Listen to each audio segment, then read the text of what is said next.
ಅವಕಾಶ ಸಮಾನತೆ ದೊರೆಯುವಂತೆ ಮಾಡಲು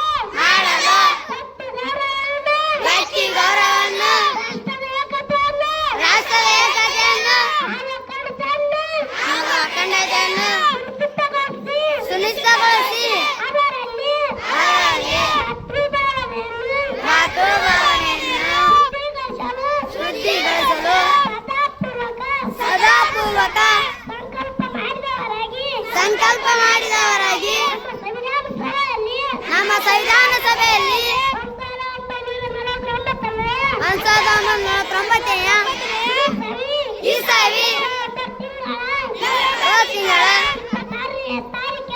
26ನೇ ತಾರೀಖಾದ ಈ ದಿವಸ ಈ ಮೂಲಕ ಈ ಸಂವಿಧಾನವನ್ನು ಅಂಗೀಕರಿಸಿ ಅಧಿನಿಯಮಿಸಿ ಅರ್ಪಿಸಿಕೊಂಡಿದ್ದೇವೆ.